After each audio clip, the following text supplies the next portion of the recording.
is honoured to have these facilities inaugurated by Honorable Prime Minister Shri Narendra Modi. प्रधानमंत्री नरेंद्र मोदी आज Pandit Deendayal petroleum university Gandhinagar के 8वें दीक्षांत समारोह में शामिल हुए। प्रधानमंत्री ने इस दीक्षांत समारोह में वीडियो कॉन्फ्रेंसिंग के माध्यम से हिस्सा लिया। प्रधानमंत्री ने वर्चुअल रूप से पंडित दीनदयाल पेट्रोलियम विश्वविद्यालय में मोनोक्रिस्टलाइन सोलर फोटोवोल्टाइक पैनल के 45 मेगावाट के उत्पादन संयंत्र की आधारशिला रखी।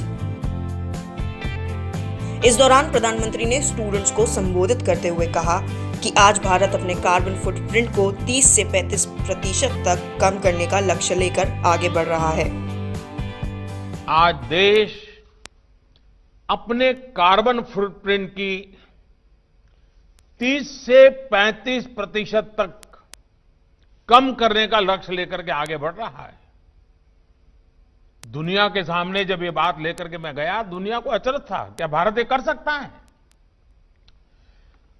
प्रयास ये है कि इस दशक में अपनी ऊर्जा जरूरतों में नेचुरल गैस की हिस्सेदारी को हम 4 गुना तक बढ़ाएंगे।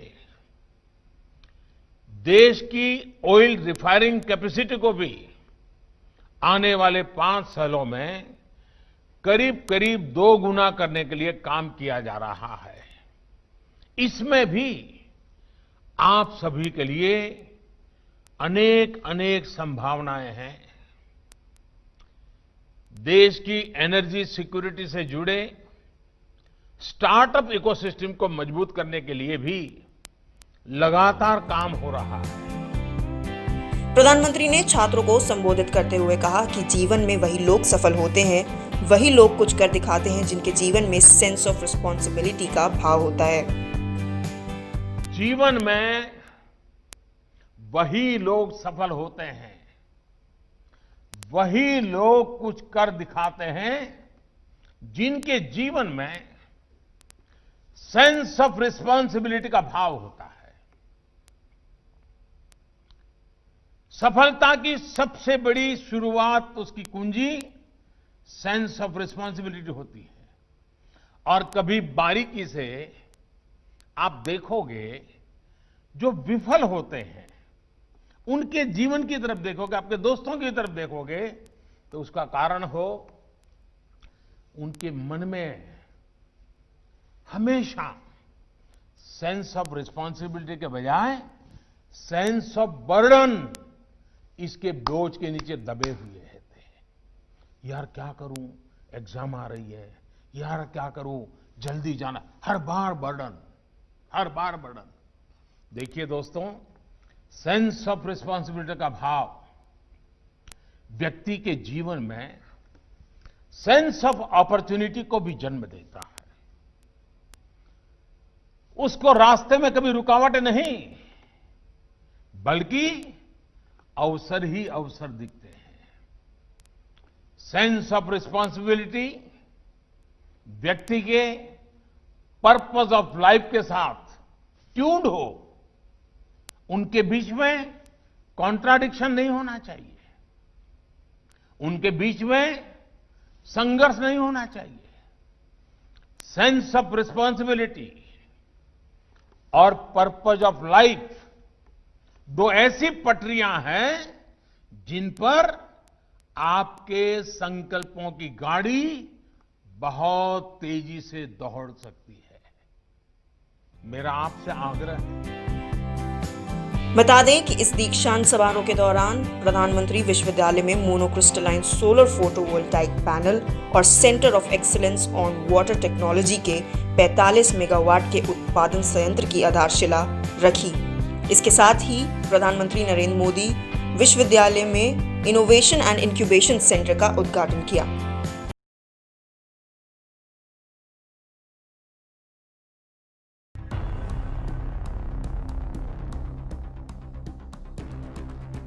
उत्तर प्रदेश की राजधानी लखनऊ में समाजवादी पार्टी एमएलसी अमित यादव के घर पर एक दिल दहलाने वाली घटना सामने आई है। जन्मदिन समारोह के बीच शुक्रवार रात समाजवादी पार्टी एमएलसी अमित यादव के घर पर एक व्यक्ति की गोली मारकर हत्या कर दी गई। मृतक व्यक्ति की पहचान राकेश रावत के रूप में हुई है। हमको जानकारी ये मिली कि ये यहाँ हेलवेयर रोड पे एक ग्लास का फार्म है, वहाँ पे काम करते थे और यहीं से वो डायरेक्ट यहाँ पे ला प्लास में चले गए जहाँ पे इनके दोस्तों की पार्टी चल रही थी। और हमारे राकेश भाई जो कुछ खाते पीते नहीं थे, न नशा करते थे, न पान पुकार गुटखा कुछ नहीं खाते थे।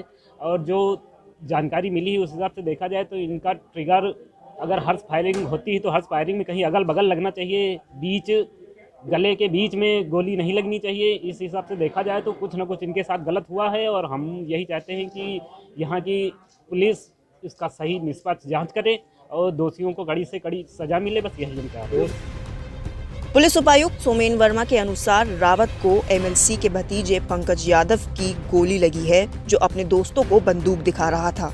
गोली लगते ही राकेश रावत जमीन पर गिर पड़ा। इस घटना से वहां पर अफरा तफरी मच गई।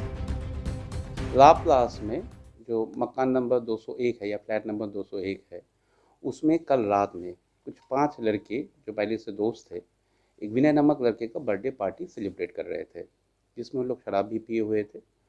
उसमें विनय नामक लड़के के हाथ से बंदूक, जब वो लोग उसके जो मृतक है उनके साथ जो बंदूक को लेकर छेड़खानी कर रहे थे, उस समय जो पिस्टल है, जो कंट्रीमेट पिस्टल है, उससे गोली चल जाती है और राकेश को गोली लगती है।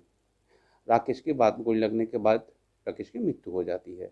इस सिलसिले में पुलिस ने चारों अभियुक्तों को पकड़ लिया है। जो चारों लोग थे उनको पकड़ लिया जो पार्टी में मौजूद थे। शुरुआत में जब इनसे पूछताछ की गई तो इन लोगों ने द्वारा बताया गया कि पार्टी में ऐसी ऐसी घटना हुई जिसमें ये पिस्तौल मृतक यानी कि राकेश ही लेके आया हुआ था और इसी के साथ छेड़खानी करते वक्त इससे गोली चली और राकेश को लगी। लेकिन पुलिस जब और गहनता से पूछताछ की तब पता चला जो इस घर में रहता था यानी कि पंकज, ये पिस्तौल एक्चुअली उसकी है। ये पिस्तौल कंट्रीमेट पिस्तौल है, नॉट लाइसेंस पिस्तौल नहीं है और 32 बोर का है। उसके बाद फर्दर जब पूछताछ और की गई है तो पता चला कि इसका एक और मैगज़ीन है और 3 राउंड्स बुलेट इसमें और है। फिर इन्हीं के ही निशानदेही पे पुलिस वो तीनों बुलेट और वो मैगज़ीन रिकवर करती है। इसके साथ साथ जो मेन असला था जिस जो घटना में उपयोग हुआ था वो एफएसएल द्वारा रिकवर की गई है। इसके बाद जो मृतक की डेड बॉडी है उसको मॉर्चरी में भेजा गया है। मॉर्चरी में उसकी पोस्टमार्टम की व्यवस्था तैयारी हो रही है। नशे की हालत में किसी ने अपनी बंदूक से कई फायर किए। इसी दौरान एक गोली राकेश रावत नाम के युवक को लगी। गोली लगते ही युवक जमीन पर गिर पड़ा। उसे अस्पताल ले जाया गया जहां डॉक्टरों ने युवक को मृत घोषित कर दिया। पुलिस ने इस घटना के सिलसिले में सपा एमएलसी के भतीजे पंकज यादव समेत उसके 4 अन्य दोस्तों को हिरासत में लिया है। सभी से पूछताछ चल रही है। सामने आया है कि जिस पिस्तौल से युवक की मौत हुई है वो उसी के नाम पर पंजीकृत थी। बहरहाल पुलिस मामले की गुत्थी सुलझाने में लगी हुई है।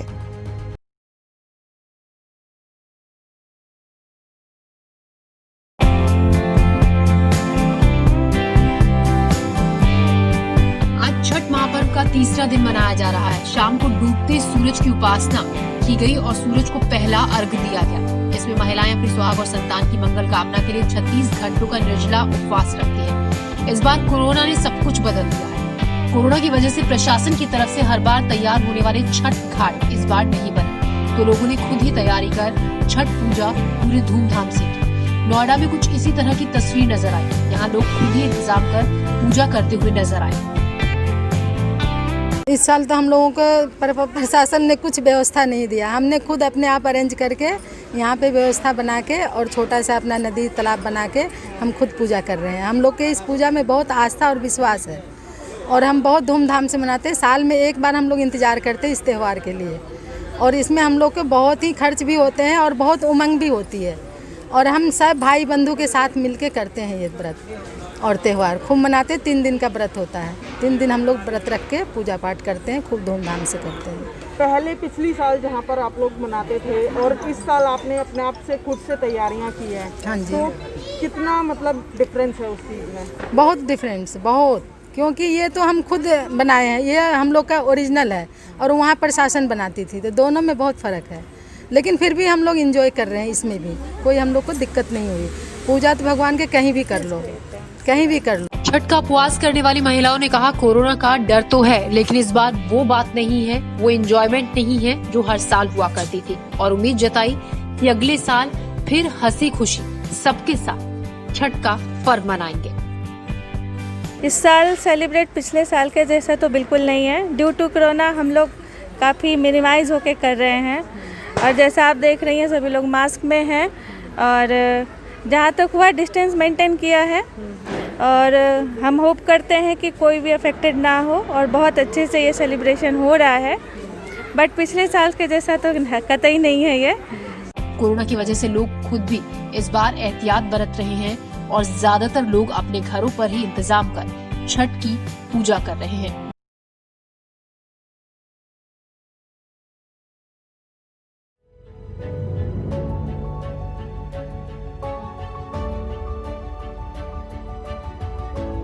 देश की राजधानी दिल्ली में जिस तरह से कोरोना वायरस बेकाबू हो चुका है, उसको लेकर दिल्ली सरकार ने कई सख्त नियम बना दिए हैं। सबसे पहले तो मास्क नहीं पहनने वालों पर अब 500 रुपए की जगह 2000 रुपए का जुर्माना होगा।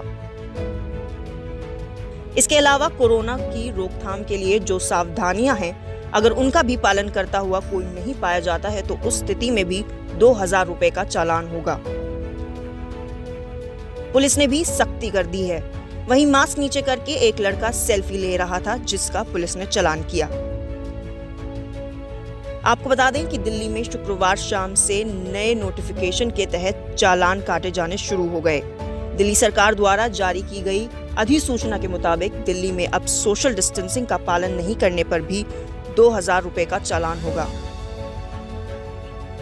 इसके अलावा सार्वजनिक स्थानों पर यदि कोई पान, गुटखा, तंबाकू आदि का सेवन करता हुआ पाया जाता है तो उस पर भी 2000 रुपए का दंड लगेगा। आपको बता दें, दिल्ली के स्वास्थ्य मंत्री सत्येंद्र जैन ने बताया है कि राजधानी दिल्ली में कोरोना के प्रसार में अब गिरावट दर्ज की जा रही है। उन्होंने बताया कि दिल्ली में 17 नवंबर तक पॉजिटिव रेट 15% था, जो अब 11% पर आ गया है। दिल्ली सरकार लगातार कोरोना से लड़ाई के लिए अपनी तैयारी पूरी होने का दावा कर रही है, लेकिन इन सब के बीच शनिवार को कोरोना के आंकड़ों ने फिर से डरा दिया। दिल्ली में पिछले 24 घंटे के अंदर कोरोना से 118 लोगों की मौत हो गई है।